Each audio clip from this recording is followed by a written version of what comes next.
Today on the net, the Algerian opposition is mobilising for democracy. Jean-Claude Duvalier's return to Haiti continues to spark reactions online. And Google launches a science fair for 13 to 18-year-olds.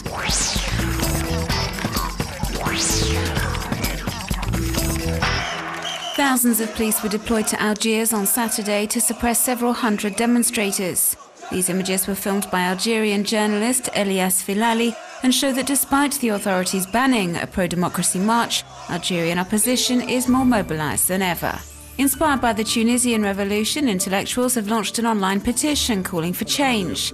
This group of academics, journalists and artists make mention of the riots that rocked the country at the beginning of the month and are notably criticising the authorities for having found just one reason for this anger: rising food prices. Jamaluddin Benchenouf takes a similar stance. This video blogger based in France does not think this uprising can be summed up as a simple food protest. He deplores, however, the lack of coordination between the different opposition groups and appeals to them to unite in order to mobilise the masses. And as the Algerian blogosphere is in a fever of excitement, web users are accusing the government of taking measures to censor the internet. They believe Twitter, Facebook and SMS services have been intermittently blocked over the past few days. And this was all that was needed for Anonymous to launch an operation against the Algerian government. This cyber activist group that lent its support to Tunisian demonstrators is reportedly behind a series of cyber attacks that notably blocked the website of the Interior Ministry. But the success of this mobilization will depend on the demonstrations, which is why blogger Shisha, who lives in Paris, is relaying the appeal made by numerous trade unions and political parties to take to the streets on the 9th of February, the anniversary of the establishment of the state of emergency, which has been in force in the country for nearly 19 years.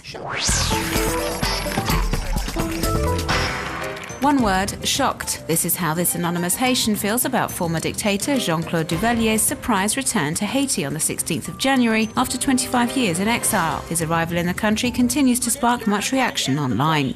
Web users are wondering about the intentions of Port-au-Prince's former strongman. Manushka, a Haitian woman living in the US, wonders if Baby Doc, who now advocates national reconciliation, is trying to involve himself in the highly controversial presidential election by supporting one of the candidates and thus regain a predominant political position. Carl Jean does not think this will happen. This 24-year-old blogger says that Duvalier is now just a simple citizen, has no reason to get involved in the ballot. But he does say that we may not have seen the last of the former dictator, as some sections of the country, and the younger generation in particular, looks back on his time in power with nostalgia. This idea is backed up by the blog Live Say Haiti by two American expatriates working in Haiti, who say that many Haitians tend to forget all of Jean-Claude Duvalier's wrongdoings during his time in power, and believe that they had a better quality of life during his rule. The two bloggers also mention a rumour which says Duvalier's return was orchestrated by outgoing President René Préval, to make people forget the fiasco surrounding the first round of the presidential elections. Joël Dreyfus warns fellow citizens in an article published in online magazine The Root. This Haitian journalist says Duvalier's time as president must not be idealised and asks all those who, like him, lived under the dictatorship to share their accounts of the climate of fear that weighed upon the island and convince younger Haitians that in no way is Duvalier the person to bring the country out of misery. You're stranded on Pluto, naked. The Las Vegas of the solar system is governed by a corrupted artificial intelligence. This is how Naked Pluto begins, a multiplayer text adventure game on Facebook which incorporates personal data from the player and his or her friends into this interactive fictional game. The combination makes the game both gripping and highly unsettling. The creators hope to make players aware in a fun way of how social networks work and the problems linked to data sharing.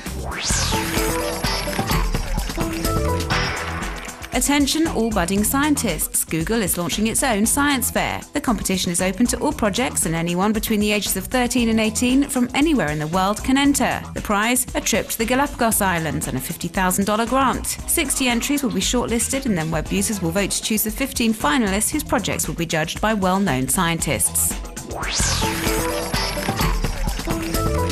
Over 3,500 people rode the New York subway in their underwear on the 9th of January for the 10th No Pants subway ride. This completely wacky idea was launched by the site improveverywhere.com, which specialises in this type of occurrence. This original idea is highlighted in this video, a project that left many passengers surprised and amused.